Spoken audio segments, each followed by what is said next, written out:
Walked out in the sunlight, finally felt right. Now I love him even more.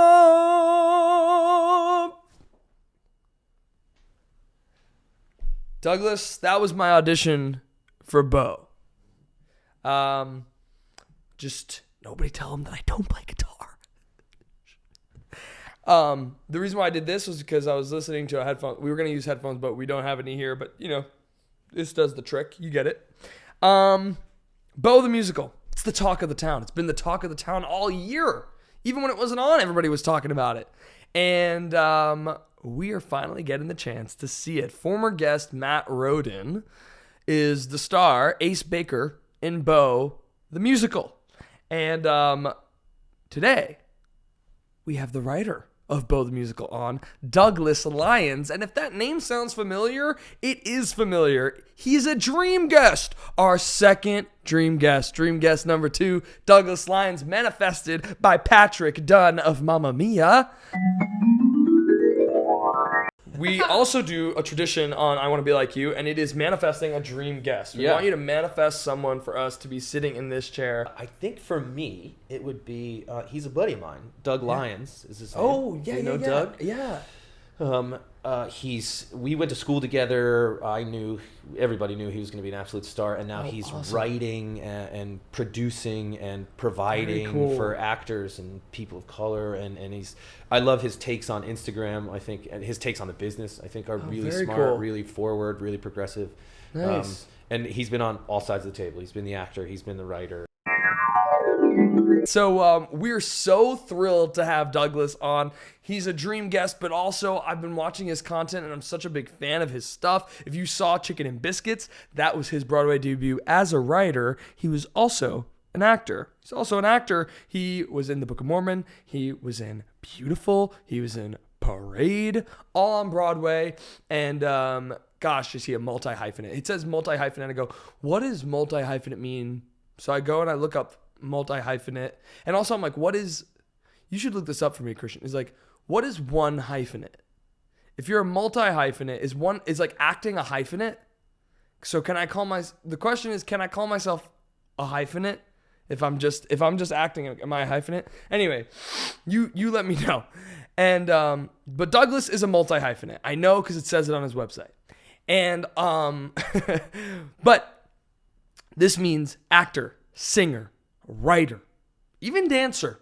Okay, because he talked about his dance history a little bit. All right, he wrote Table 17 as well. If you saw that off Broadway at MCC.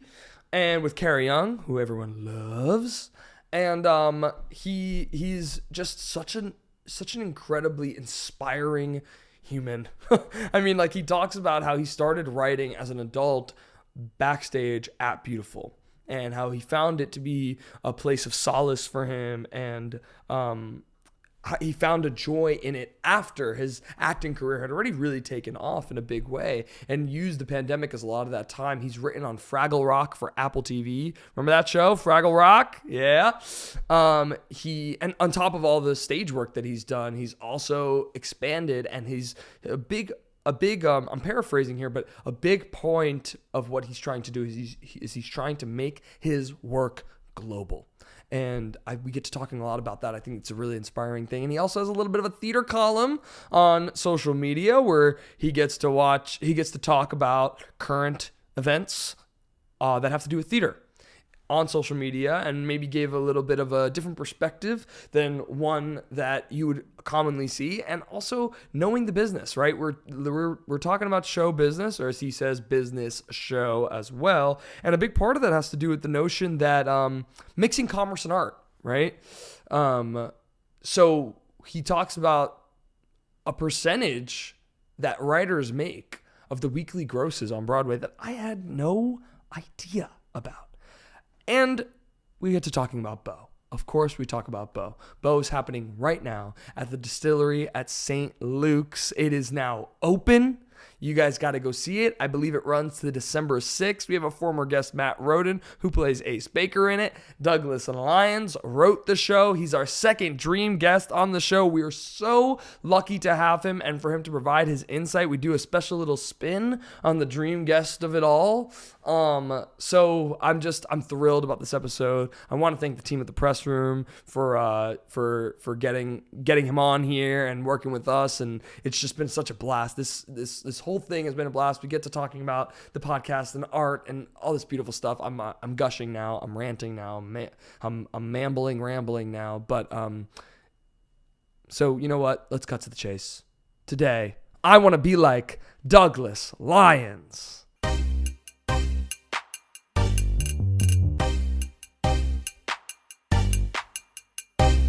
I want to be like you. I want to be like you. I want to be like you. I want to be like you.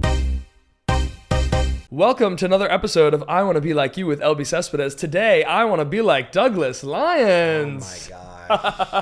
That's usually the way people react when we say that phrase. There's like, well, you'll see. We'll see at the end of the episode if you still want to. Still want to claim that phrase. Let's give it time. So first of all, thank you so much for doing this. Absolutely. We're so excited to have you on, and you're our second dream guest ever on the show. That's cool. Manifested by Patrick Dunn. Yes. So we want to shout Patrick out. Thank you, Patrick. Thank you, Patrick. And we start the podcast with the same question every time, and it was, who is your I want to be like you when you were a kid? Oh boy, Whitney Houston. Oh, I love that answer. The voice of an angel, Right. the spirit of a wild child. Right. I think she was heaven personified on earth. Yeah. Like growing up, being raised on that sound. Mm-hmm. I compare her to Samara Joy now, Oh, the jazz interesting. singer. Yeah. Like as far as just sometimes you encounter a talent and you're like, that is nothing but a gift from God. Right. Like, that is just too iconic to be human. And Whitney Houston, the control she had over her instrument and her selection and her collection of music was just chef's kiss. So I think like the next generation will look at people like Whitney Houston, like Michael Jackson, as like these people that, because like we were alive when they were alive, but they will not be, but they'll still be so prevalent in the culture. They still are, and so they're just It'll be a sort of renaissance. yeah, they just exist in like this like legendary status. Beyonce got there. Beyonce is there. Yeah, right. Yeah, Beyonce got there in a certain respect now too. Yeah, we're like Beyonce. Oh my God. Right, and she's also still doing just so much Yeah. stuff. And thank God, I mean, like, knock on wood, like Whitney Houston was taken too soon. Honestly, so was Michael Jackson. Yeah. And there's who knows what else there could have been too. Yes. You know. Yep. So there's a part of that too that feels like, yeah, I love Much that. agreed. So you grew up on Whitney Houston. I grew up, Greatest Love of All. I sang at the Apollo Theater at 6 years old. No way. This is when they could boo kids, by the way. And I came in third place. No way. Yeah. Whoa. It was a last minute booking. So were you coming to New York City often? You're from Connecticut, right? I'm from New Haven, Connecticut. We dabbled. I did a lot of Okay. sports, actually. I wasn't a theater kid until 17. Okay, gotcha. But I sang in church and had Yeah. like, dancing school and all Right. that stuff through middle school and high school. But there was an opportunity to audition that came about through someone in my community, and I ended up on the Apollo. Yeah. Oh my gosh, that's Yeah. so cool. Was it on TV then? It was apparently someone saw my taping. I don't remember. I was Oh my 6. gosh. So that is nuts. But yeah, the greatest love of Would all. so you were never a kid with stage fright or anything like that? Not that I remember. Yeah. I mean, I went to elementary school that had like a kids choir. Mm-hmm. So I learned to sing publicly next to other people. Right. And then I had to sing in church. I was singing since I was like 3. Right. So I didn't think about it in the way that you do when you're an adult. Yeah, right.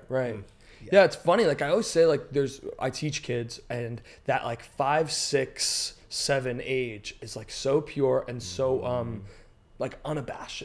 Well, they don't know. The world hasn't gotten to them yet. Right. So they're like, and what? they're not even thinking about their peers. They're not even really concerned about what you're thinking about me. They don't care. Yeah, it's like kind of amazing, and I feel like the more time passes, it feels like that age gets younger and younger.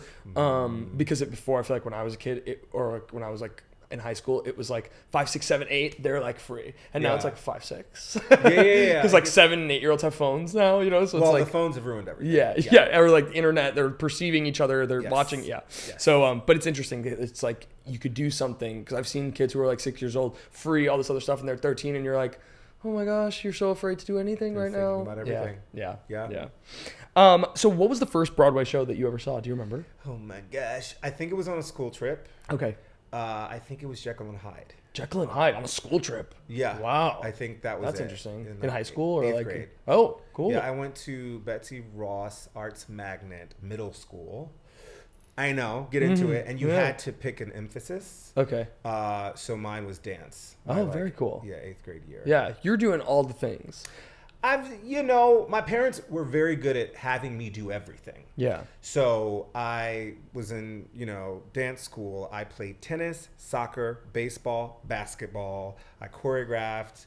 Wow. I sang in church. Wow. They tried piano. I really regret not taking piano seriously. I just didn't rehearse at home. Yeah. So I had 3 lessons, and she was like, "Are you practicing?" And I was like, "No." And she's like, "So why are we here?" And I was like, "Good question." So that was that. That was the end of that. They literally were like, "Try everything and learn who you are." It was one of the best. That's pretty special. Ways to be raised. Do you remember what the first thing was that you ever wrote? Oh my gosh. As a composer, I had a little heartbreak in 2020. No, this is 2012. So I was in the Book of Mormon on Broadway. Okay. And my parents had gifted me a guitar for my birthday that I still can't play because I can't play guitar. And I was hurting, and I wrote the song "Free." That's on the first Lyons and Pack Jar album. #LoveLive. Check it out. Yeah, and there's a video of me couldn't play chords. But I was like, "Oh, you hurt me." But that was the beginning of what would become my musical writing career. Oh, that's funny. So it took for you to be successful as an actor and do the acting thing for you to become a writer. Oh my God. It's so funny. People don't know that I'm an actor. That's what I did first. Right. 3 Broadway shows and 3 national tours. As an actor, that's what I did. But then writing became healing initially. Right. And then expression and community. And it's so much more flexibility as an artist because I control my days. Right. So initially it was music. Yeah. And then plays became easier to write. Of course. On your own. Yeah. Talk to me about deciding that you were going to pursue theater for a living, especially knowing that you have all these things kind of in your pocket. Why was it when you were, deciding to go to college, why was it theater and not in high school, especially tennis, baseball, or any of these things? I sucked at basketball pretty badly. I had really good hands, so I could steal the ball, but I would get right near the basket and do a pirouette and throw it, and you could hear the entire crowd go, "Oh!" But then I would steal the ball and throw it from half court and make it. It's so random. Sure, it just wasn't my thing. Yeah. But I also was the kid that was singing the national anthem before the game started. Okay. So that was always there, and then the Schubert Theater in New Haven, Connecticut. Hosts a lot of national tours. Yeah. Cats, not the Jellicle Ball, but just regular Cats came through when I was 17. And then the Rent tour that I would join 3 years later also came through. Wow. And I remember being like, why are they painting their faces? Why are they singing and dancing? This is weird, but I'm like, this feels like my people. These feel like my people. Yeah. And in the jazz band room at my high school, there was this poster that said the Hart School Music Theater Dance. And I was like, "Oh, musical theater, what is?" I didn't know that it was a profession. I was like, I thought Broadway was Broadway. I didn't know you could train in it. So very late in the first semester of my senior year, I was like, "Oh, I can apply for musical theater." And so all the early submissions and stuff had already been wrapped. Okay. This is October. Yeah. So I did 2 auditions by tape, and then North Carolina School of the Arts and the Hart School in person. Oh, very cool. And I got into the Hart School. And I remember opening that envelope and screaming, waking my parents up because it was late. Yeah. And being like, "I got it," and a little scholarship. I was like, "Oh my God, this is huge." My father put all of the acceptance letters, because I had backup programs for education and teaching and stuff. And he was like, "So what do you want to do?" And I was like, "That." He was like, "But what do you really want to do?" I was like, "That." Guess we're doing it. Yeah, right. And that was the bug. That's when I got the bug. Wow. So did you know a lot about theater? Were you no. So what were you singing for your college material and stuff? My senior year, I played Tony in West Side Story. Incredible. All the Jets were black. All the Sharks were Latino because of the demographic of the program. I riffed my face off. Inappropriately. I still remember the riffs. And I did a Shakespeare monologue because you had to. I didn't know what I was doing. Sure. And I feel like I might have sang Maria because I knew I was doing the play. The show, yeah. But I didn't have a rep book. I didn't have voice lessons. I had weirdly done Galileo Galilei at the Yale Repertory Theater when I was 12. I played the Prince. Incredible. Yeah. But I don't remember how that happened. You know, it was like I was in it out, but it wasn't my, my main thing. Right. It feels like going into these college auditions now, everyone has like this incredible resume and this was not me. It's like feels impossible to go in cold or go in any type of like, pulled back way for this like business that it's become, right? But that's how I know it also is my path. I feel like I've recently come into this idea that what is meant for you will present itself and you will flow into it. So early in my career, it was like, I have to push and I have to know. And what if this, and it's like, you can't have control of that. It's just going to happen or not. Right. Because that's how I got to where I am. Yeah. It's just things have been. Did you ever have any interest in writing or anything like that? No, I took a playwriting course in college because I had to. Right. But it never seemed like a viable career. And then I got wind of the box office grosses. Do you know about this? Oh, no. Do y'all know about this? They probably don't. So the weekly grosses of a Broadway show, of course, like the breakdown every Tuesday, how writers get paid. Right. Typically, that is between 4.5 and 7% of the gross. Oh, I didn't know that. You didn't know, but you better find out. So wow. Google Gaga. So when I was in Beautiful, original company, off and on 6 years, because that's when I really started writing. Of course. Example being, if it's $1 million, right? Yeah. Grossed. The writers on that show, for a musical, 2% typically goes to lyrics, 2% to music, 2% to book. So 6%. Right. Right? And you have to negotiate. Again, it ranges between 4.5, whatever. Right. But each of those writers, if the show grossed $1 million, are getting $20,000 a week. Wow. And we are rolling our raggedy ankles doing a locomotion for $2,500. I'm going to open this notebook and I'm about to figure this out. You hear me? I did not know that was the thing. It is. Now, mind you, it has to be successful, right? You know what I mean? Like but sometimes writers will take, cuts to keep the show open and stuff. So it's not always a killer. But you don't make, so what about rehearsals? Like you get a salary? There's fees and stuff like that. Yeah. But if you get a hit on your hands, right. You wrote the music for that show, you were getting... Well, even $500,000, that's more of a dying show, and you're still getting... And you're still making double, triple, quadruple the actors. Yeah, if you're not waiving your fees, yeah. Wow. So, I was like, because I call it, not just show business, but business show. It is a business, and I think performers don't learn the ins and outs of what's happening in the larger picture. Now, mind you... Sometimes actors enter a room and, producers and stuff are not being paid. They only start really getting paid on recoupment. Right. So that's where they're taking the risk, and we have to respect that as well. Of course, yeah. But when I learned what writers can make, if you really have a hit, get out of here. Yeah. Well, sometimes now actors are even waiving. They're waiving certain their salaries in certain portions of their salaries in certain respects for the overages once the show recoups. Yeah. But that's why. But for all the writers, I'm like, wait a minute. Yeah, right. But the problem is that when you do something like that, first of all, a small fraction of shows recoup, but also you're talking about you don't know what recoupment is as an actor. Well, there's that too. I mean, you want to be paid up front because you're working weekly. Right. But for me, as I was backstage at Beautiful, I was like, I could be doing both at the same time. I had a 45-minute break between what we call the 12 Minutes a Slave, which was up on the roof on Broadway, locomotion back to back. It was a lot of labor for the black people, and then you had to sing Love and Feeling off stage. Right. And then I had a break. 12 Minutes a Slave is real. It is real. I had a break from the end of that until mid-act 2. Wow. And I would go in the band room or in the hallway. And there's pictures of me with a towel on my head because I've been sweating for 12 minutes a slave. Right. And I would be writing. And I would write for 45 minutes, get dressed, and go upstairs and do my next number. Wow. Pleasant Valley, yeah. So talk to me about booking Beautiful. How you booked it from the get-go, right? Really interesting story about faith and taking a leap. So I had done Book of Mormon. I joined the original company on Tony nomination day. Wild. And I did that for a year, and I left for the first national tour, and I did that for 11 months. But after doing Mormon for 2 years, I was like, okay, I don't know that I can do the show anymore, but I was afraid to leave. And I was backstage in Toronto on A Bit of Faith. My friend Tyson Jeanette was like, Douglas, he was one of the original swings. He's like, Douglas, you have to believe that you're going to book work. You just have to go for it. You're like fierce, believe in yourself. And I remember having the conversation, be like, yeah, that's easy for you to say. You still got a job. I'm leaving a job without another one. Right. And coincidentally, Bobby Day, who's seated next to me in the gondola, was like, hey, have you heard about this beautiful thing? They called me for this beautiful thing. I hadn't heard yet. So I texted my best friend, who's my manager, was like, beautiful, like, what is the show? Got an appointment.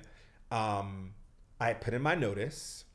I had callbacks for Beautiful and Motown on like a Tuesday. This is such a weird story. I flew back to Toronto. My last show was going to be that Sunday. My grandmother passed while I was in the air on the way back. Oh, wow. So I had to leave for bereavement because they were burying her that Saturday. Oh, wow. So I took 3 flights. I left the show on Friday, took 3 flights to get to Oriental, North Carolina to bury my grandmother, but had to leave because the final callbacks for Beautiful, they were having one that Sunday, the day she was being buried, but I couldn't go. They were like, that's fine. Flew back, call back on Tuesday, dance call, final callback Wednesday. I booked the show on Friday.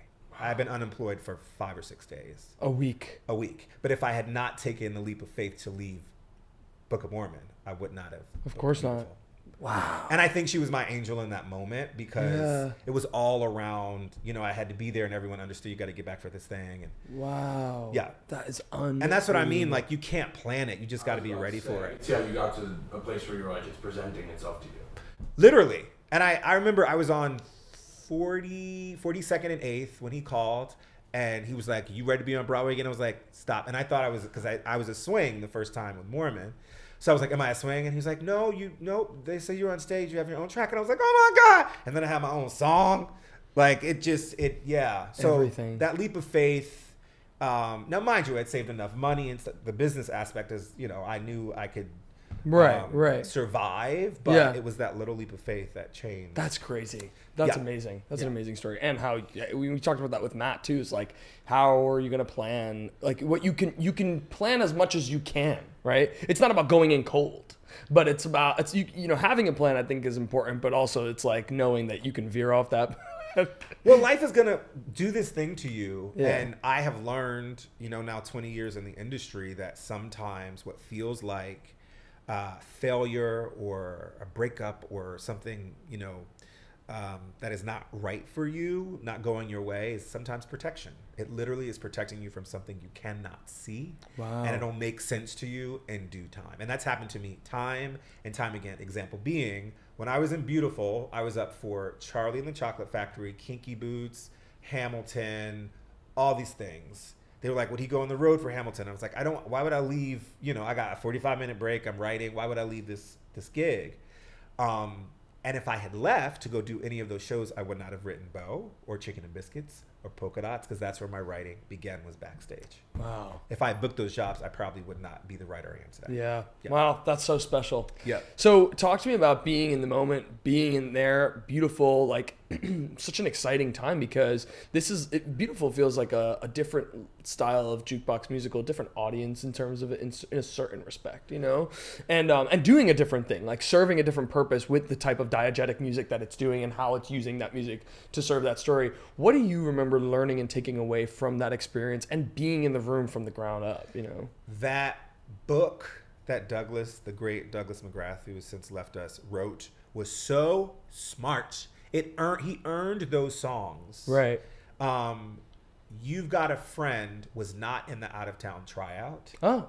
We sang it on the first preview. They threw us in a trick bag, and we sang it, and we hadn't really rehearsed it. And they were like, we're not doing that again. But then they put it in for Broadway. The way that they kept listening and changing has been very informative to the way I listen and change with an audience. Right. I don't really care what people say. It's what the audiences say, because that's who pays. That's how word of mouth gets started. Yeah. But Beautiful was such a great experience because I remember the first day of rehearsal, Paul Blake said, all of this is a room of stars, and thank you for accepting this ensemble gig, because all of you should be leads. He said that to us on the first day.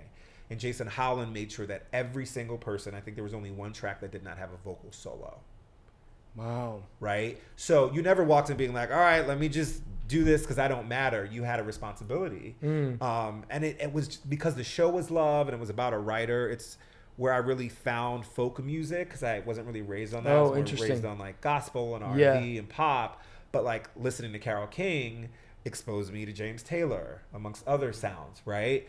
Which then influenced me to write a Beau. Yeah. Which became all of those things. So, Beautiful was just that. I mean, we still have many text threads. I feel like I grew up in that building. It became a family in a real way. And it informed my like maturation as an artist. And I'd say now is like one of the most successful jukebox and musicals period to have come out of the last 20 years. Yeah. You know, it's like, structure. You're right. He structured that book very well. And carefully. Yeah, and when you have the nostalgia of the music. Yeah. And they don't see the song coming, you would often hear, right as the chords start. I mean, that's magic. Yeah. That's magic. Yeah. There are certain jukebox musicals that like don't aim to be that specific, and he did. And so I think that's why it stayed. There's a love for it that's different. Yeah. It was crafted well. Yeah, it's making jukebox musicals also for the theater, where it's like you don't have that making them theatrical. Film. Yeah, the fact that the audience would do that is okay. Well, now we know we're doing this for the theater. Yeah. Right. Yep. Right. It's right on. So you're writing during Beautiful. Did you feel like when you started writing that it was one of those things where there's two different types of things, and Christian's a writer, and you know, when I was a kid I used to write all these like TV shows and all these like, you know, concepts and all this stuff, and I haven't done it as much anymore as an adult, but there's always something there I'm like, oh, that's an idea, and I'll write it down like for another day, you know, and things like that. I guess my question being is like, did you feel when you started writing that it was one of those things that you couldn't stop, or did you have to set a type of discipline of like, no, I need to write? It was a mixture, right? It was very timed because I had 45 minutes. Yes. It also, you know, when you're doing the same show, 8 shows a week for multiple years, the cast is changing. Sometimes you don't want to be in a dressing room. You want to be, you know. Sure. So it became my own solace. And at first, I always call it an experiment because I didn't write script until 2017. I started writing music around 2012, 2013, but I didn't want to fail at writing script. So Beau was my first time writing book, and then Chicken Biscuits was my first play.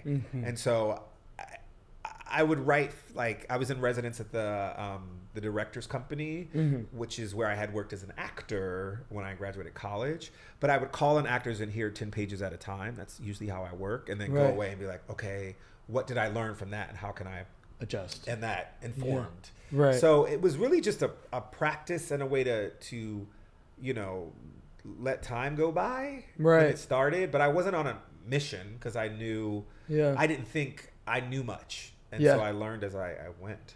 This is going to be a naive question, but it's like, how do concepts and ideas come to you? Are you sitting down and going, I need to come up with something, or is it something that strikes you? Okay, so it ranges. Like Chicken was very much inspired by a funeral that happened in my family. And then with my hybrid and imagination, I created characters and sort of placed the personalities around the event. Right. Beau was like, I am doing this folky inspired musical, Beautiful. I went to, with Steve Kazee, the final dress for Once. He invited me. Oh, no way. How cool. And I was like, actor musicians, what is this thing? And I had done Rent. And so I was like, Beau, I want Beau to be Rent meets a Once but queer. That was the exercise. But I didn't really know what the story was going to be. But I did know that the actors would all play an instrument and they would have deep scene work. But the device of the evening would be a concert. And strangely marketable, because when you say it like that, I go like, it's Once, you know what I mean? I go like, okay, well, I got it. I know it. But I've learned that from like TV pitching. You have to know how to market your thing. Of course. But then like Table 17, during the pandemic, I stumbled upon this video of these two exes seated across a table. It was a series where they hadn't seen each other in years, and they unpacked their relationship in front of cameras. And I was like, that's inherently theatrical. That could be a play. Right. And that clip is what I pitched to producers that got me the commission for Table 17. Wow. So like you gotta study culture. You know what I mean? I don't have a writing degree. I'm not knocking them, but I also think a lot of what we write is right in this room right now. It's the dynamics of meeting people. It's reflecting that back to humanity and knowing how to do that well in your voice. That is writing. Yeah. You can go and be given pamphlets and exercises on it, but the things that really resonate with the world are the things we live. I love that. I love that. We have a cousin who's like, since I was a kid, like, he's just good at everything. He starts volleyball, he's good at volleyball. He starts basketball, he's good at he starts music, he's good. And Christian has that same thing with music in a way where it's like, don't get me wrong, it took work, but it's also like, there's like, you learn guitar, and then after that it was like, or not even guitar, recorder in elementary school. And then from there, it's like, you know, there's like everything else. There's something about, like, I struggle to read sheet music sometimes where like you can teach, there's something about it that like, I'm like, I know that's the note. I just, okay, got it. Whereas Christian can just like, kind of like, you know. That's what you say about culture. It's like you tap your hand to the beat. Yeah. And then you start noticing other ones. You start noticing and you can develop from there. And eventually, so that's called a quarter note 16th. That's how I learned music. It was that way in. Right. Like I went to BFA musical theater school, and I don't sight read. I like passed, you know, to get a grade. Yeah, of course. But it didn't retain because I had learned music without sheet music. Yes. So my ear, people were like, "How do you hear that?" And I always say it. Like Paul McCartney will tell you he doesn't know how to read sheet music. So I'm like, you know what I mean? Like who know, you know, but it's funny too. I always say that about tap too, because I tap. I genuinely, when tap dancing, anybody could be a tap dancer. Like absolutely anybody, as long as you have, because even if you don't have rhythm, it's so easy to learn with that kind of like, it's an easy indicator. Yeah. And then all of a sudden, what we're doing, the most complicated of tap is a fast version of what you and I could do right now. Yeah. You know? Yeah. So that's like a very interesting example of rhythm. That was really what it was with breakdance. When we were doing breakdance, we were counting and whatever, and I'm learning music at the same time, acting at the same time, and theater going, this is all one in this. And then there's a rhythm. Someone like an Aaron Sorkin, there's a rhythm to the way they speak. Oh, yeah. Right. Oh, there's a scansion. Yeah, for sure. Right. Doing A Few Good Men, I was like, okay, it says beat here. What's the difference between the beat or a ... Right. Ask the director that and at 17 and then go, what exactly, where are these pauses? And it's a rhythm thing. Yeah, for sure. It's all music.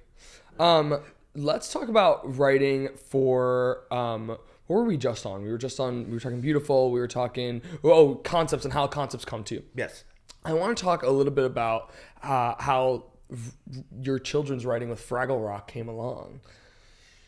Oh my gosh. Crazy. So I have this show called Polka Dots, the Cool Kids Musical. And this is during Beautiful. We wrote it.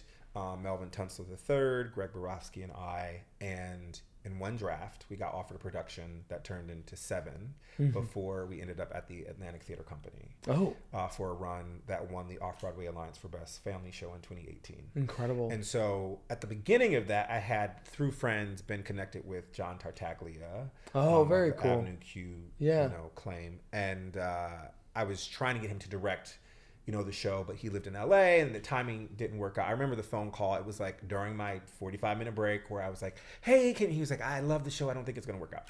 So during the pandemic, when the world shut down, I was like, maybe we do a puppetry version of Polka Dots. Where we like send these puppets to people and we make a show. Yeah. So we had a meeting about that. And this is in like, I want to say April, May of 2020. And at the end of the meeting, he was like, would you ever want to be in a writer's room? We're filling the writer's room for Fraggle Rock. And me trying to be, I was like, yeah, sure. I get off the call. This is so exciting. I had Chicken and Biscuits and Beau. Those were my samples for them to read. I had not written any television yet. So if I didn't, again, going back to Destiny, if I had not had those samples because of Beautiful, I would not have had something. Wow. So like 2 weeks later, I find myself in a meeting with the showrunners. And then I had a second meeting with them and one of the producers from Henson. And then it was like 4 or 5 weeks of waiting. And I would walk to the park every day because it's the pandemic. I wasn't doing anything else. The industry was shut down. I would just be like, if it's meant for me, please let it happen. Please let it happen. Right. And it was late at night at like 10 o'clock. They actually sent the offer to my acting manager and not my writing one. And it was under a code name. They're like, what is this? And I reached out to Johnny. I was like, is this? He was like, nah, I don't know. Is it? And it changed my life. Right. What's really cool about a writer's room is that you have to recognize you are being paid very well to serve someone else's vision, which is different than when you're playwriting. Right. It's your vision.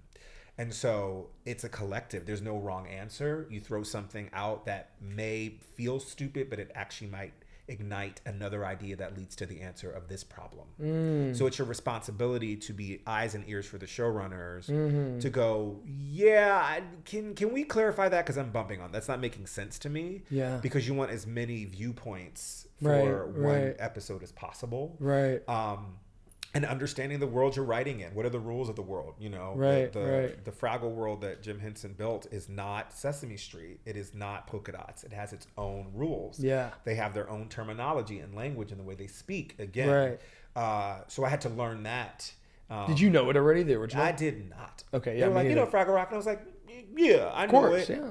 What? And so I'm like on YouTube being like, what is going on? And then I had to look at the deeper meaning and the analogies that he created that were right there. But it was an honor of my life to work on that show. Were you guys working on a virtual writer's room?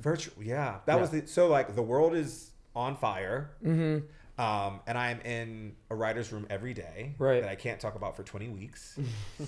And then I also pushed and advocated for us to write a song. So I had 2 episodes in season 1, and then we put it all together, which is in 112 or 111. Oh, wow. Season 1, we wrote a song. How many episodes were you guys writing for the first season? There were 13, I think, in the first season, and maybe 13 in the second. So I have 4 episodes total between 2 seasons. Wow, that's very cool. Very, very cool. Yeah. I'm always interested in how these things come about, because a lot of the time these, like you mentioned, like a commission, right? And getting a commission to write for, especially something like The Atlantic or The Public or Signature or things like that. And for some reason, especially TV, to the world we work in, it feels so exclusive. There's something about these things that feel exclusive. So I'm always interested to hear how you break through that, or how you somehow connect to get in there. It's a range, right? Yeah. It's a range. It's really who you know. Yeah. And I tell everybody, never devalue anyone you meet, because you never know who may call and ask, as a reference. My final callback for Book of Mormon, it was between me and 2 other gentlemen. Between them, they had 7 Broadway shows. I had 0. I was like, I'm not getting this job. And I had been through like 3 or 4 callbacks. Right. I get out of the callback, and Sam Davis, my MD from the Dreamgirls tour, said, Stephen Aremus just called me to ask about you, and I gave you a glowing review. I got the job. Wow. If he was like, Douglas is difficult to work with, he's not, I wouldn't have got that job, because those guys had all the credits. Of course, yeah. So it's really about connectivity and network and the larger community of who you meet. And some gigs will come to me and I'll go, I don't have time for this, but check out this writer, because they're reliable and they inspire me. And I've done that with friends who have gone on to do things. Yeah. So that's kind of what Johnny did to me. He opened the door. Yeah. Now, he couldn't get me the job. If they didn't like my samples, I wouldn't have got the job. But he at least put my name in the hat. Right. And I always try to do that for people. Yeah. So it's really community based. How do you go about getting a commission at a theater company, like something, like when you talked about Table 17 and getting that commission? So I have a tricky relationship with social media, but I call myself a social media whore. And so I will do my unsolicited theater column. I did one about Patti LuPone and one. Yes, I've seen a bunch of them. Yeah. But this producer had seen one of my posts. Oh. And it reminded him of seeing Chicken and Biscuits, and he reached out and was like, oh, I had been thinking about you for a commission. Can we have a conversation? I had just seen that video of the 2 X's for Table 17, and I was like, I was thinking of turning this into a play. I had not outlined it or anything. He was like, we had a meeting. They were like, let's do it. And that became a commission. Wow. And I say social media, very much like podcasts, stand-up, YouTube, all that is a tool for artists to be discovered. Right. Because I'm always posting about my work. If no one's going to advocate for me, I will. Yes. And it got us a commission with the Fifth Avenue back in 2017. Wow. Just because people start hearing of your name, and then they want to hear your samples. And and it's just exactly what we're talking about, right? In terms of connectivity, is the community is so small, and there's this notion of in most other jobs, you're writing references on your resume to refer to, but in this, everything is a reference. It feels like everything. To your point about Book of Mormon story. Every actor, every producer. And that can work both ways. Yeah.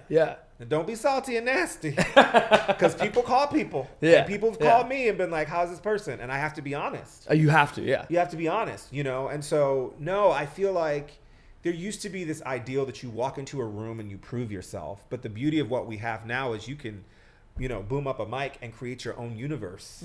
I can open a page, and this just happened to me where I was like, I try to write a play a year.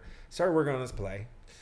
And I was like, oh, I got busy. I can't finish it. And this artistic director came to me and said, hey, we're looking to program next season. Do you have anything? And I said, well, I have these 2 that are finished and this 29 pages of this thing. She read it and was like, I want to program it. Can you finish it? I'm like, oh my God. So now I am 55 pages into this play because it is supposed to go through and get a production next summer. Right. So it's staying ready for the moment. And again, back to my earlier point of not knowing when that moment's going to come, but just trusting it's going to come. Right. But are you ready for it? Right. You right. know? And being ready for it. It's like a whole nother beast, because there's something about it. Like we were talking, what was I talking about? Oh, we were talking about it yesterday. Actively waiting. Yeah. It's funny. We were talking about this yesterday. It's like you're always, I feel like most artists in general are like waiting in certain respect. Even if you're creating your own stuff, you're waiting in certain respect. But there's a difference between passively waiting and actively waiting. You know? Correct. And that's exactly what you're talking about, is like being ready for that next opportunity is actively waiting, so that when the call comes, I'm here, I'm prepped, I was working out. You know what I mean? And also, what is your strategy? So like, I've learned after Chicken went to Broadway and all the blessings that came out of that, what is the power of a playwright, right? So there have been moments recently where Table 17 is going to the Geffen right now. There's rehearsal. Very I'll fly cool. there after Beau opens. And after the success at MCC, and a lot of people regionally want to do the play, but we're still figuring out the next steps for it. Right. So theaters have reached out to me and gone, can we have the rights? And I go, you cannot, but I have this other play if you would like to read. And that other play has been programmed twice now. Wow. Because I responded with another work. Yeah. You know what I mean? Yeah. So it's like, be business savvy about your art. Be ready with your art. Know what you want from this world, so when it comes to you can be very intentional. Right. You don't have to take everything. Yeah. And that's the difference, is like, I'm always like at the ready with an idea. And that's another thing that the writer's room taught me, is it is your job to generate ideas. Yeah. So if someone says, oh, I don't like that. Okay, well, what about this? I want this. Oh, you can't have it. But what about this? Yeah.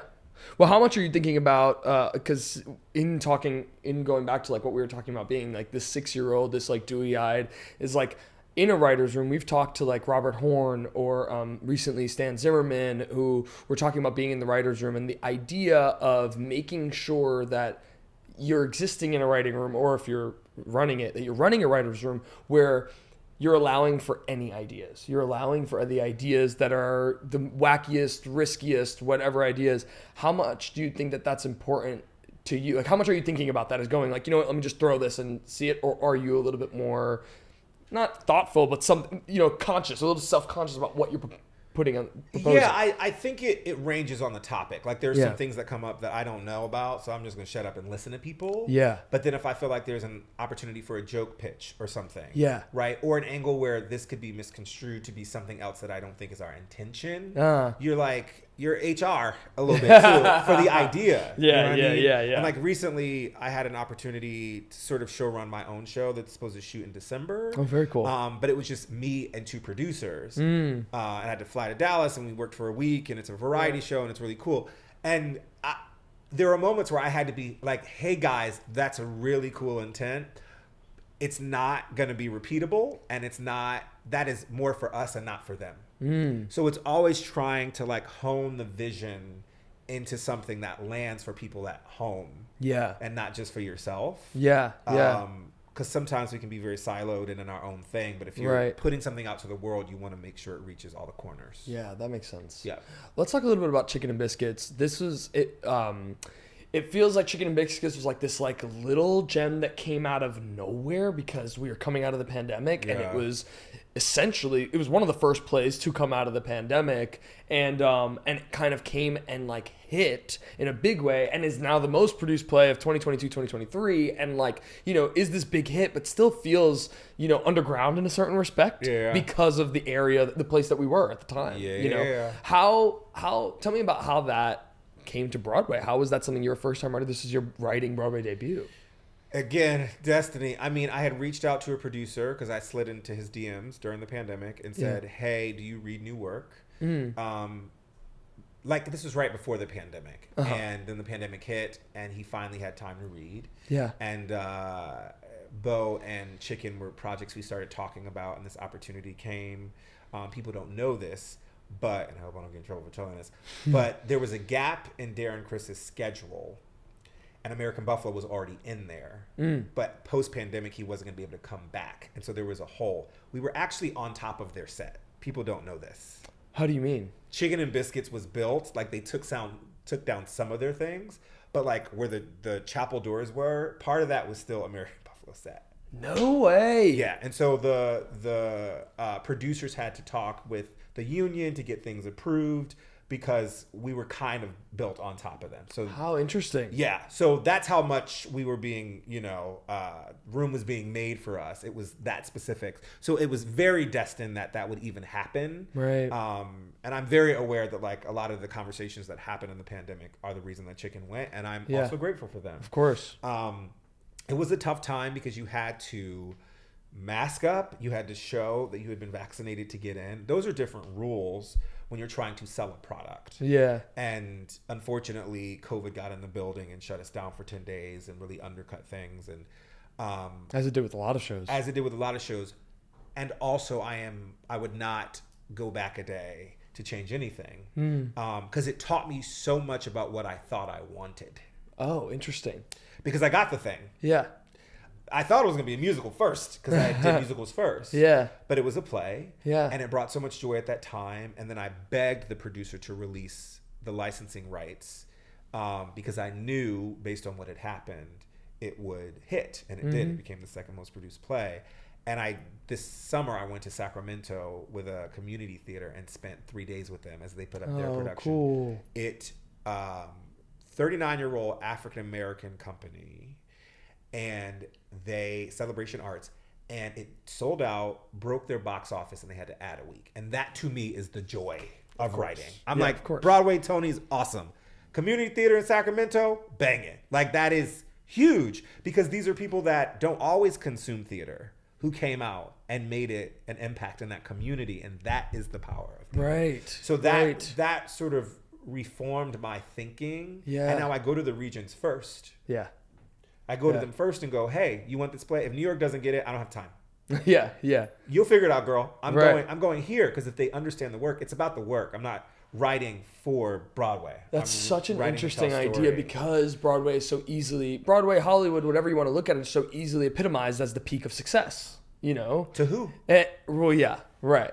And it's a convention. And of course, what it does more than anything else is give you access. Yeah, it's a commercial. Yeah. And I'm grateful that Chicken happened because it made my name. I mean, I got my first TV deal from Chicken and Biscuits because someone was in the audience and called, and then that was a thing. Like, how cool is that? Yeah. I think that the deeper digging I have had to do, though, is ask myself, but what do you want for legacy? Do you want a resume of Broadway shows, or do you want a little kid in Kansas to know your words and to feel moved by them because you showed up to that theater and they met you? Right. That's different impact. That is. Than what we have here. And both can be special. Right. But I think just in my later years, I'm like, oh no, I want both. They're equally important to me. Well, there's also something enticing about you just opened a Broadway show. This is your words on Broadway for your words, right? Like, don't get me wrong, you had Norm Lewis, you had Michael Ure, but these were your words. People were showing up. You didn't even have an out of town tryout. Like, you didn't have, right? We were at the Queen's Theater before.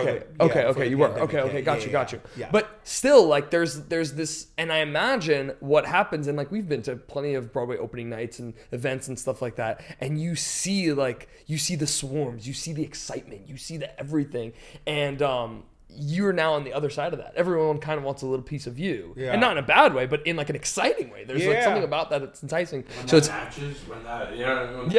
it's interesting to kind of sit back in it and then say like, wait a minute, we're starting there. You know what I mean? Like, that's the part that's the most important part. Yeah, the first production was Dominion Entertainment in Atlanta. Okay, they flew me down, put me up, and I was excited because it was 22 summer, I think.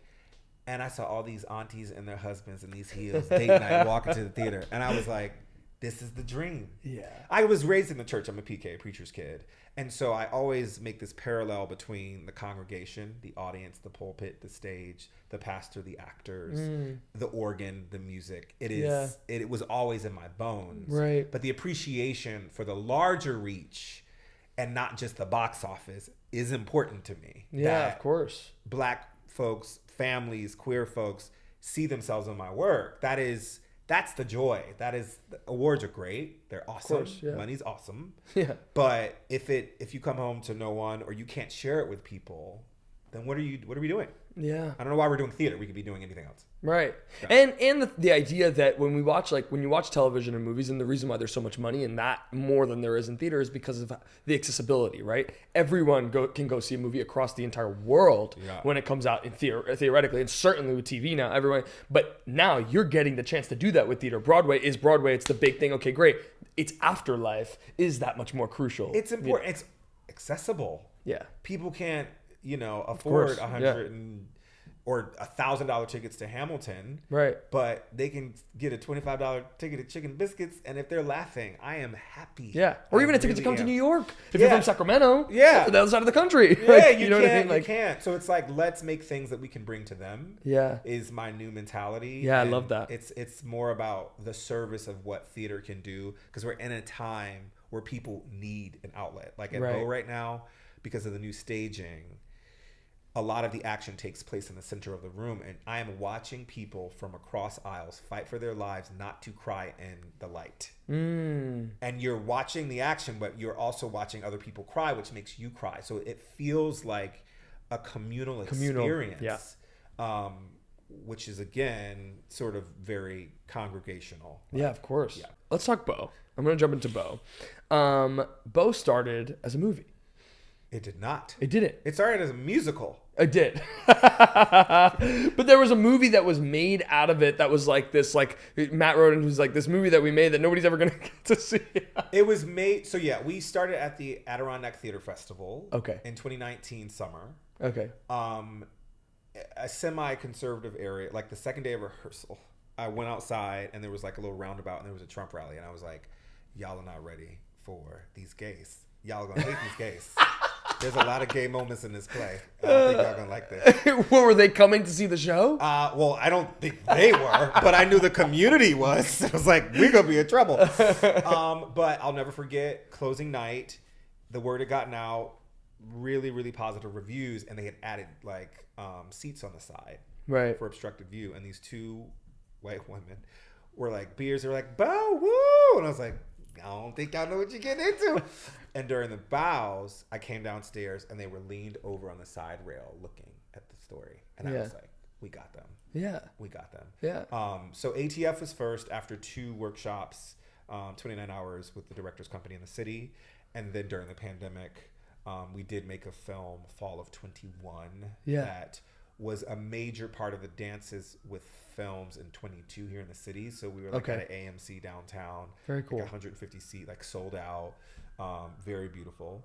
And got into some other festivals and things like that. Yeah. And then, we sort of waited for some things to land, and and when I got the rights back, again, advocating, like a week after I got the rights back, I reached out to Liz Fleming at Out of the Box, and within 4 days she said, "Oh, we need to do this. How cool!" Yeah.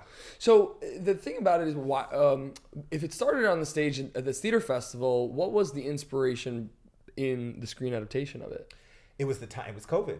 Okay. Because you couldn't do theater. Right. But you could make film with certain precautions. Of course. Yeah. Right. And it was, I mean, like, the film industry opened up in July of 2020. It took us a whole year and 2 months to open the theater. You couldn't. It was hard. There was it's no just way. a different it's thing. Live. Exactly. Just, you literally exactly. couldn't. So that was the impetus. Is like we didn't know if we could come back. Yeah. If we'd ever come back. So maybe we do it this way. How much did the film adaptation help you to pitch it moving forward from there? I didn't have to because at the time it was with the same entity. Okay, gotcha. Yeah.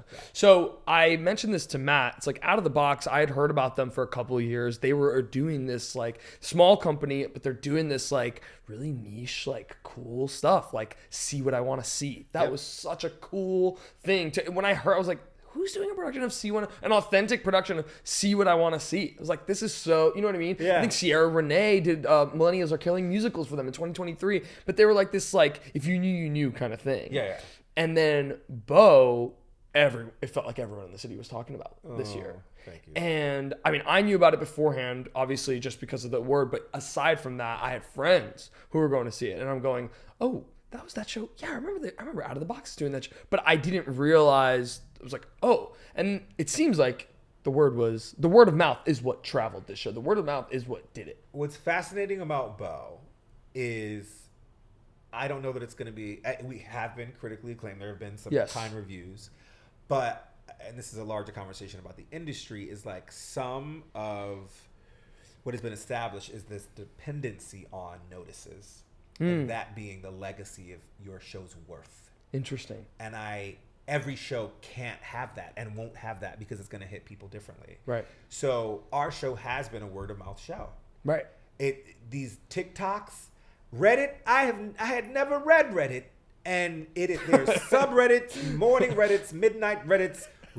Yeah. Everyone is Redditing about Beau, and I'm like, thank you. They found it. They love it. Yeah. They talk about it. Right. And again, to the point of community, I believe in those conversations more than I'm going to put stock in notices. Right? Because those are the consumers who actually come back. There is a woman who has seen the show now, I think, 17 times. Right. She got a tattoo. There's another couple that came 10 times. Wow. And that's what the rent heads were. Yeah. And that's what I wanted all along. Right. Yes, I care what the Times says. Of course. Obviously, that would help the box office. But if you get a critic's pick and then no one ever does your show again, I don't know what significance that is. Right. That was for here. That wasn't for the world. Yeah. I want the work to be global. Right. So the word of mouth has been our superpower. And it's amazing. I could have imagined it, but not this way. I didn't think it. Yeah. I got the call in February. I was in LA doing a play that we would be doing it once. So the fact that we're doing it twice, get out of here. Yeah. Yeah. Get out of here. Matt shared a similar sentiment where he was like, he found this thing. He said that you had found him. Well, actually, I want to ask you to tell that story, and we'll like stitch it together, because it's like, tell us the story of how you found Matt and why you thought he'd be perfect for Ace. For sure. I was about probably 10, 15 pages into Beau, because it was only 3 songs that we had that I think I had pulled from our current collection. And I was trying to write this like actor musician-y thing, because a friend of mine, Harley J, who I did Rent with, did a concert at Rockwood Music Hall. Okay. In like the basement. And I went to his show. It was him, a pianist, and his wife, and he was telling a story of his grandfather in the middle of his set. And he was like, this is for my grandfather. And then he went to the song, and I was like, oh, that scene to song was so seamless. That feels inherently theatric. Right. So I was about 10 pages in. The W Hotel used to have these like concert nights. Yeah. And he was hosting, and I don't know which cast it was. Right. But he had a guitar. He was like, hey, everybody, hope you had a good time tonight. I'm going to do one of my originals. And like start singing, and I was like, who's she? Right. To quote Effie White, who's she? I was like, who is that? Yeah. So it finishes, and I go up to him, and I'm like, hey man, I'm Douglas Lyons. I'm working on this musical. Yeah. Can I have your information? And he's like, yeah, sure. And like a couple months later, he was at the table. Yeah. Little did you both know. Had no idea, but I knew he was special, and I knew that sound. Growing up in the church, having a very specific ear, studying the Whitney Houstons and the Stevie Wonders, right? You can't teach tone. You have it or you don't. Yeah. The chills come or they don't, and he had them. Right. Right. And so yeah, he since the first reading of Beau has done this role all but once when he was on the road with company, and that reading was actually helpful because it was informative to know that the show still worked if he wasn't there, if he and Jeb weren't there. Right, the show, because eventually they won't always play the role. Of course. You have to make sure that it's foolproof. Right. But no, that evening was kismet. We found each other, and That's amazing. Yeah, I hope this changes his life in the biggest way. Yeah, me too. Me too.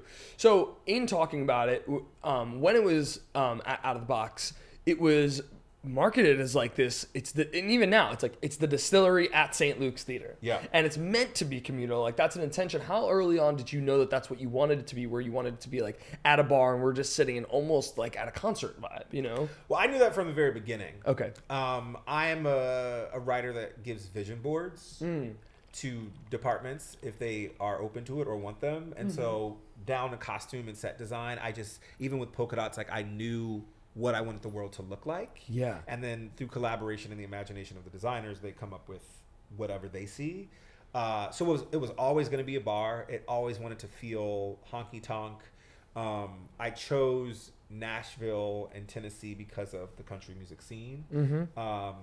And country and folk sort of pair well together. Yeah. So this is always the intention, but the brilliance are these designers, Sean and Daniel, who downtown really decked out the place, but now it's like really immersive. You really look like, it really feels like you're walking to a bar. Oh, I'm so excited.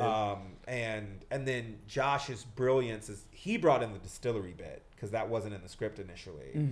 And his staging in this version really makes the action all around you. You're never just, you go to a typical musical or play and you're like this, and Beau, you're gonna be like this, you're gonna be like and then there'll be a violin next to your face and you're like, oh, you know what I mean? That's so cool. It's a vibe. When we're talking about like writers' rooms and, working with collaborators versus something like Chicken Biscuits that, started from the ground up from you, it's like, how much talk to me, I guess, about collaboration, how important it is, and also how much it informs what you're doing. And when do you go, all right, but this is something I was really like, what are you passionate about? You know what I mean? What are you married to and what are you not?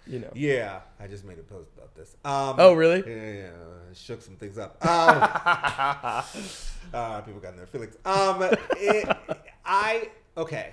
Collaboration can be a wonderful thing when an actor is teaching you something you thought you knew but you didn't. So what you really want to do is be open to their interpretation, but also be vocal when you feel like the piece or the role is going off into something you didn't intend. Right. So it's a magical thing because like we have Tyler Donovan McCall, who's going on for the first time for Ace tomorrow. He's the alternate. Very cool. Him and Matt's voices are completely different. And I have had to build a vocal map in part that is Tyler specific. So collaboration is showing up and going, your voice doesn't do that, his voice doesn't do this, so what is your version? Let's create it so you feel comfortable. That's interesting. Collaboration is an actor going, struggling with a line, and me going, if I cut this and or thing out, or what's going to help you with the line, I'll rewrite it. Right? Collaboration also sometimes can bump when people are like, well, I don't think they would say this. And I'm like, baby, you weren't there when the page was blank. What are you talking about? I think they would. Yeah. Because I wrote it. Right. Yeah. Now, and it's tricky because I think of what social media has done to image. Actors sometimes can feel very vulnerable not being liked in a role, not being favorable. If they don't feel comfortable, they're concerned about their image. Right. Rather than losing themselves in something that is unfamiliar. So collaboration is I've been working with Jalen Livingston now for 5+ years. We did Chicken and Biscuits together. He's in LA right now. I'll join him for Table 17 next week. And it's trust. It's heartbreak. It's tension. Right. But then eventually it's beauty. And you just have to be ready. As a writer, what I've learned, it's really difficult. I mean, in television, you're getting notes from your showrunner, from the network and the studio. In theater, you're getting them from the producer, from the director, and from the actors too. Everybody got thoughts. And sometimes people forget you're one person. And that you have poured yourself into this thing as well. Right. So collaboration is making space for all of those things, but also remembering your original intent and not losing sight of that. Right. Griffin Matthews said to me very early on, he was like, just make sure the thing that is bowing is something that you were proud of, because once it bows, you can't get it back. So it's also beautiful. Like, I know Matt's voice now. Yeah. Just yesterday, I changed some things because 7 years later, his voice is slightly different in spots. And I'm like, I want you to maintain this. So let's come up with this version. Right. You know, it's protecting your actors. And you see it all the time where you see how many times have you done a musical, sang a song, worked on something where you go, this is simply not sustainable and it's not me. Yeah. And you have to, and the actor in me is always like, how can I help you? Mm-hmm. Is the moment difficult? Can I clarify? I'll say, writer's secret. This is what I intended for this moment. Yeah. You know what I mean? And maybe there's a different way of getting there. Yeah. And some in LA in rehearsal the other day when the actress was like, just give me a line reading, please.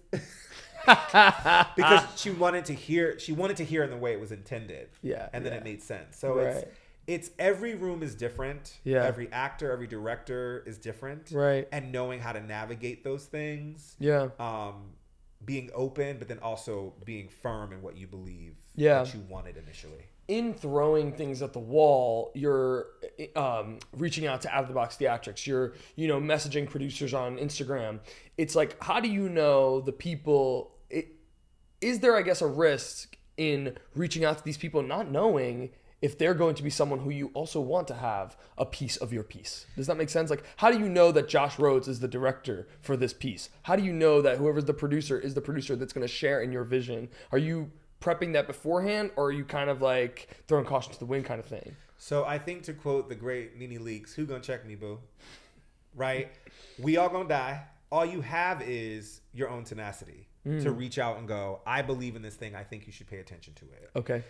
One thing I have learned, you always want to have a meeting, if it's a director, to make sure the vibes are right, the understanding is right before you work together. Right. So you're not just being assigned someone that you show up in a room and you're like, uh-oh, you don't understand, or I don't understand you. Because it is a pairing. It's marriage. Right. It's not that's the thing. It is marriage. Yeah.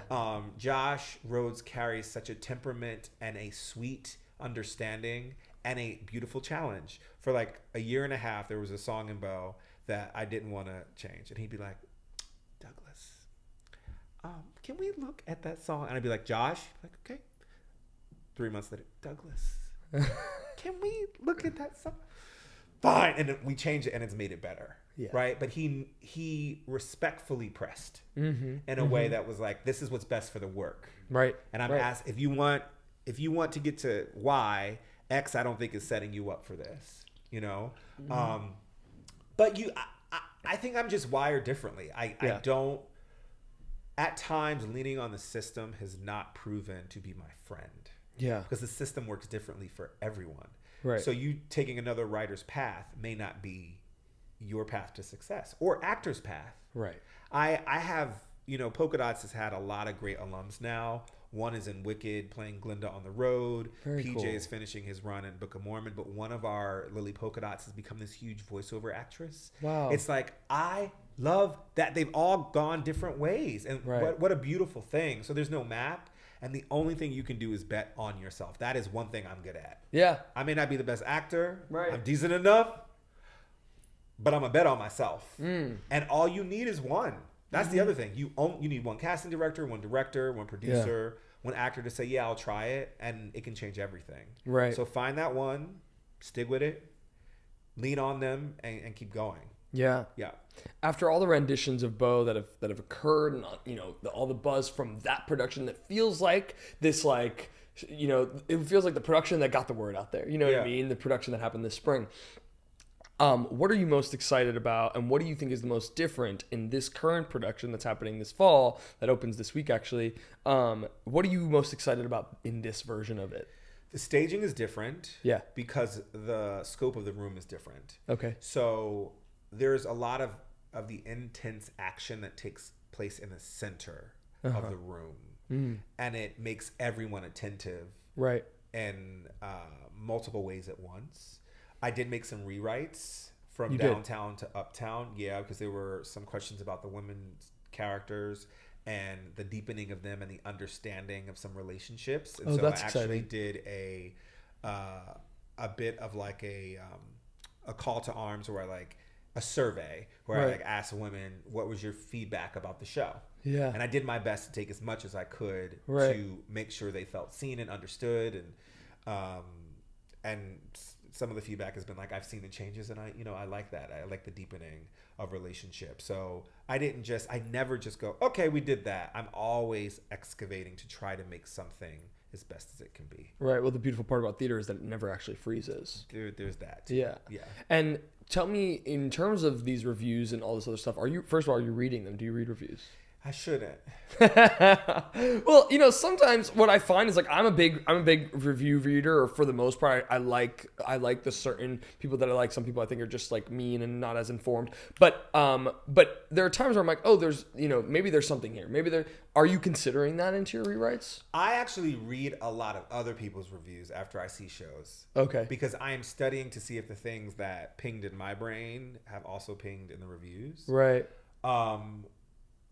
I do read them. I should not. Yeah. And when I read them, they have to be on a specific moment. So like for Table, I told my boyfriend, I said, take my phone. I'm not allowed to look.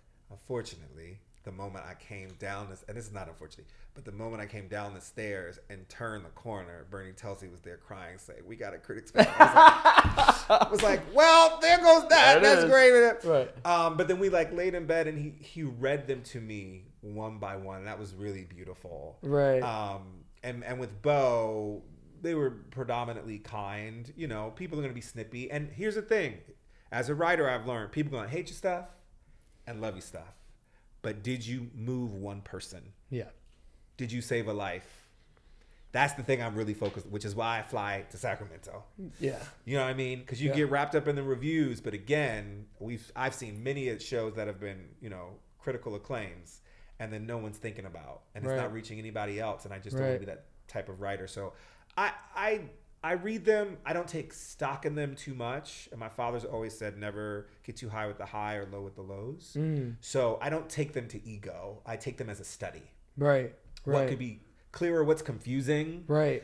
Is everybody saying, well, this relationship didn't make sense, then I need to look at that relationship. So right. I look at reviews for guidance. Yeah. Yes. That's a great, yeah. Go for it. At the end of the day, I mean, even when I was reading you, my stuff or anything like that, I go, you're coming at it from a perspective of, let's say, an actor, not just necessarily enjoy your film, someone from my community, similar to how you said you felt from Cats, where I feel like there's something so helpful for hearing from people, the artists in the community as well, going, man, because my brain tends to go right to theirs, whereas critics don't tend to be people in the arts as well.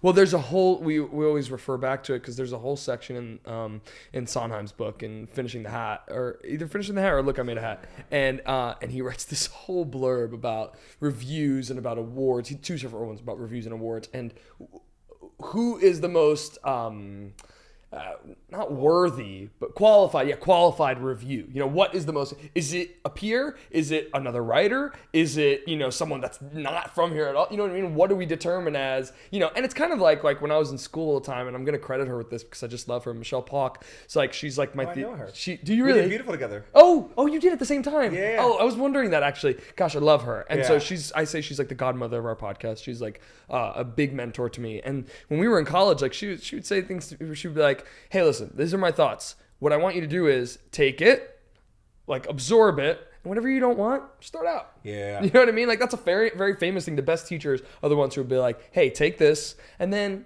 if whatever resonates with you, if you don't have to agree. I'm not God. You know what I'm saying? Yeah, art is also subjective. It's just not going to appease everyone. Right. And I think my mentality is like, if I can survive as a professional artist, that is my priority. Yeah. Is the direct deposit more than it is the critics pick. Right. Because that can feed me to continue to use my voice to make art. Yeah. And that can help. The pick can help. Of course. But I don't want to be defined by that, because what if you don't get it the next time? Then what? Right. Are you not worthy? Come on.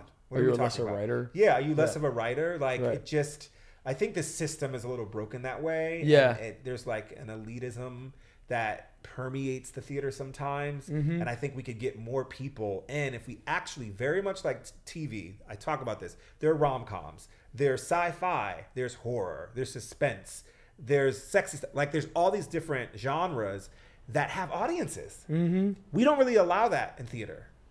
We don't send, well, this is more of a rom-commy, or this is more of a comedy, this is more of a comedic reviewer. Go and check that out. Did it nail that? You know, K-pop, I remember you told me that review. Oh, yeah. Where he said that he didn't. One of the reviewers or something like that. You heard Yes. somebody say that they didn't like K-pop. Yeah, it was a review of It was a review of the K-pop musical, right? Which I didn't see. I don't have any opinions on it really, but the review was like, I'm not really a fan of K-pop music, and it's like, okay, That but may be a bias. So completely. And I think if we had different departments that understood what Right. the intention of work was, Right. then we would be offering these things to audiences. Right. Because if you love a rom-com, you're gonna understand Table 17. yeah, yeah, You know. yeah. So I have my qualms with that side of the industry. In the same vein, well, I have this story. Is like I went to go see a show, and this was within the last like 2 years or so. And I'm watching the show, and I'm in. They had me. I was gripped. In the first 15 minutes and 20 minutes, I'm like hooked, and I'm front row, and I love sitting really close because I like being in the show. Like that's what I like, and that's why I like immersive theater. But anyway, I'm like sitting, and I'm like, oh, I'm here. You have me. And they lost me. And as the show went on, I started to like, oh, there's an issue. And by the end of the show, there was like this really pinnacle climactic moment that I'm going like, I don't know, I'm not really here for it. The woman sitting next to me is bawling her eyes out. Yeah. It met her here. And I'm going, well, something about that is special. Yeah. Something about it is spiritual. Something about it is like, I can walk away and say, you know, something about it for me, it wasn't for me. It didn't resonate with me. But to her, she's going to walk out of that experience and say, this is what this meant to me. Yeah. And that speaks to something, you know? Yeah, but we should allow that Yeah. to exist. We should not make the theater have to please all. Right. That's stupid. We Yeah. don't do that. We don't do that with sports. It's true. Everyone doesn't have to like basketball. Yeah. Yeah. You can like different sports and like different teams and like different TV shows and movies and genres. Yeah. But theater, it feels like it has to be this or no, that's just that, or it could be all these things. Mm-hmm. Yeah, you know? Yeah.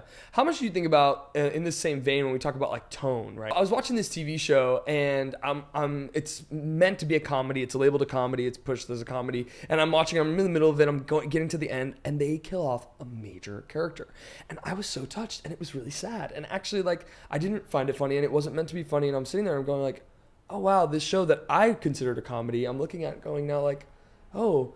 And something about it really touched me. And suddenly, I didn't look at the show as a comedy, as a drama, as what I just cared about this character who passed away. And it was shocking to me, and it was moving. And, you know, so I wonder if sometimes tone, while important, can sometimes be like this, like, Prison a little bit. Yeah, like, just like, I don't know, like, yeah, just something that's inhibiting. Well, you have to understand your intention with your tone. Right? And I would say, you know, so this trilogy of plays, which I've named the Deep Breath Trilogy, New Plays for Black Women. Chicken and Biscuits was family. Don't Touch My Hair is friendship. And Table 17 is love. And in each play, a black woman takes one big deep breath. That's why it's called the Deep Breath Trilogy. Oh, interesting. And in pitching them, you know, Chicken and Biscuits would feel like a soul food. Where it can get into Tyler Perry, you know, land if you let it. Yeah. Don't Touch My Hair is like a Looney Tunes meets Martin, you know, but then Table 17 is like a Love and Basketball or a Poetic Justice. Yeah. Right? So you have to understand your own tone so that audiences can receive it. Right. But if you're not clear with it, they're not going to know what's going on. That's on you. Right. And I like mixing them. A good friend of mine who was the associate director on Chicken and Biscuits, Bianca Laverne Jones, likes to call it tickle, tickle, slap. Which is like, you'd be like, oh no, oh no, right? So you go back, and that happens a lot in Beau, that happens a bit in Chicken and Biscuits, definitely happens in Table 17. That's kind of my style, is that there will be deep scene work, there will be laughter and joy, and there might be tears. And that roller coaster is a powerful thing. Right. Yeah. Yeah, that's interesting. Something Kendra and Ed revolutionized. Kendra and Ed. Right. Right. Oh yeah, or yeah. Scottsboro Boys, or even if you look at like Brandon Jacob Jenkins now, like you will always walk into one of his pieces and go, something about this is off. There's something happening here that feels a little off kilter, and I'm sitting here thinking to myself, I was just really comfortable, and suddenly I'm not. Yeah. You know what I mean? That's left, right, and center, the comeuppance and purpose, and you know what I mean. Like that's a very interesting thing that I think is super unique to who you are as well. Yeah, it's you know? You have to create your own style and live in that. Yeah. And I think that's the beauty of writing, is like, I've learned over the past 10 years, you don't have to try to be anybody else. Yeah. You can't do it. You actually emotionally, Right. physically, Right. with your DNA, you can't do it. Right. And so stick to what you do. And that understanding of self has made my writing that much better because I'm never trying to write like anybody else. Yeah. From New Haven, Connecticut, spending a lot of summers in the South, I have a very specific understanding of comedy and family. Right. I was raised on I Love Lucy. I used to watch that for 3 hours before bed on a Saturday night before church on Sunday. I just love something about her facial expressions and the dynamic. She always did something wrong. Yeah. So Ricky was always going to have to say, Lucy, that knowing the culture that you want to be a part of, I think is very helpful in how you write. For sure.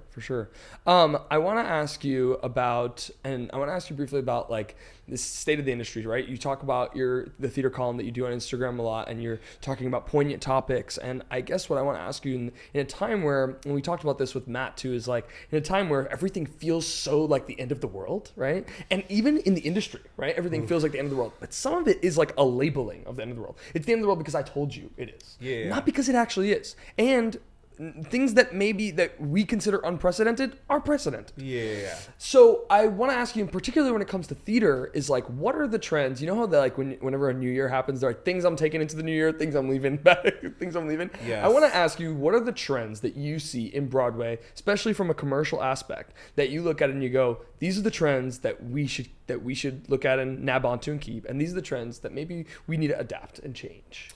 I mean, it's a very general question. No, it's not the question, it's the times. So post-pandemic, it has been very hard to rebuild Broadway. Yeah. We're getting there. Yeah. Tourism is different, all that stuff. So I understand this gravitational pull right now to cast stars. Yes. And revivals. Yes. The audiences that they're bringing out, right? I get that. I get the necessity for that, for producers to recoup and for the industry to sustain. Yeah. But I'm also inspired by an O'Mary that was wholly original, that now is looping stars in, but it's also made stars. Right. And my desire for the industry is that we really pay attention to how we're programming. Right. We're not programming because the slot is open, but does that show really have an audience? Right. I also say to a lot of producers that I've met, are you investing in something to get a Tony Award? Or are you investing because it's actually good and you believe in it? Right. Like why we do what we do and the intention behind it is very specific. Right. And I will never join anything that I don't think has a certain level of legacy and specificity to say something in the world. Yeah. And I don't think theater is trying to say something in the world all the time. I think we're trying to make money, and that's fine. But that's not what the form is, in my opinion. That's not why I got into it. Yeah. Rent had something to say. Yeah. Scottsboro Boys had something to say. Yeah, for sure. I don't know what we're saying. Interesting. And if there's a balance of things that are being said and things that are being revived, cool.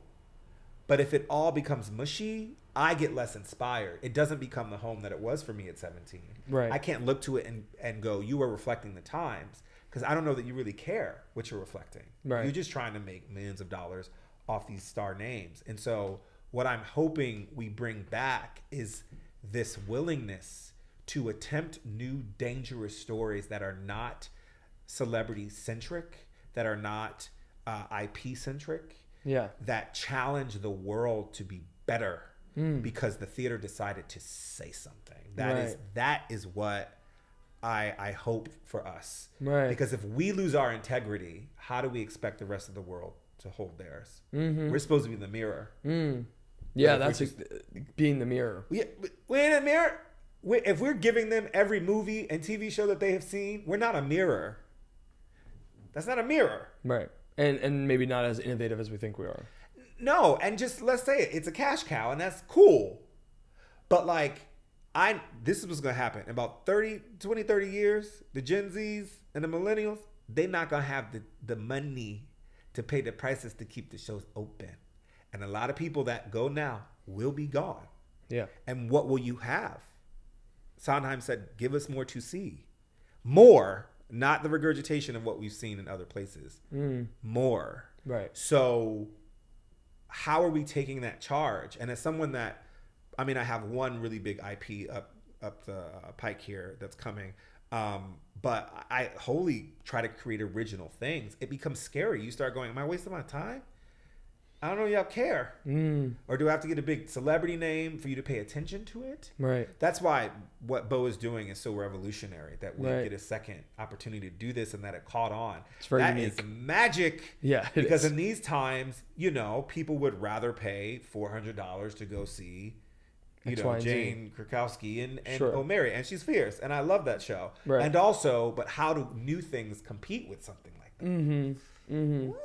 I don't know. I don't have New to answer that. things. I mean, new things. And you know. O'Mary is a new thing. No, so of that course, was a bad example, of course. But you know what I mean? But in general, just like the idea is that exists, that can exist. It's a really strong thing. And also, you would hope that because you went to go see that, you're going to look. And I always say, like, I wonder if there are tourists who come here with the intent to go see Hamilton, but they just haven't gotten a ticket because they think they can. And then they look and they can't get a ticket to Hamilton. They're like, oh, Death Becomes Her. Oh, there's a play off Broadway. Oh, you know what I mean? Something. Or look at the line and be like, oh crap, I was coming here with the intention to see this. I can't see this. Maybe, or I loved it. I saw it. I want to see something else. And I wish as a community it was less competition and more like an arrow. Yeah. Or a reference. Yes. Where it's like, oh, if you loved Outsiders, you might like Beau. Yes. Like that goes back to my genre conversation. Yes. Where like, can we have pages of genre? Right. Where it's like, you rocked out for this, you might enjoy this. So like, yeah. It becomes a cycle of love for the work. Yeah. You know? Yeah, for sure.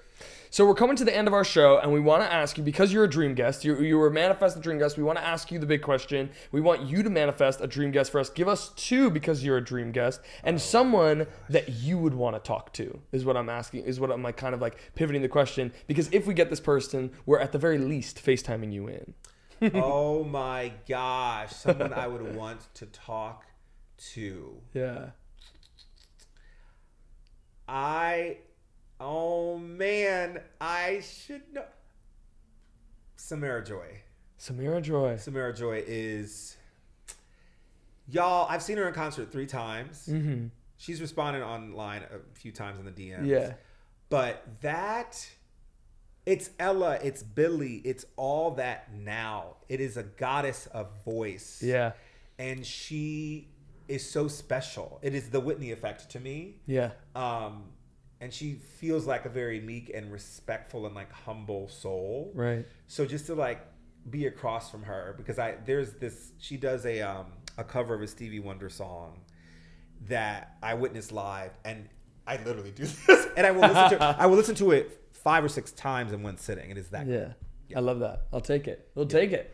And we started the podcast by asking you, who was your I want to be like you as a kid? We want to end the podcast by asking you, who is your I want to be like you now? And it could be someone in your life. It doesn't have to be a celebrity. It could be whoever you'd like.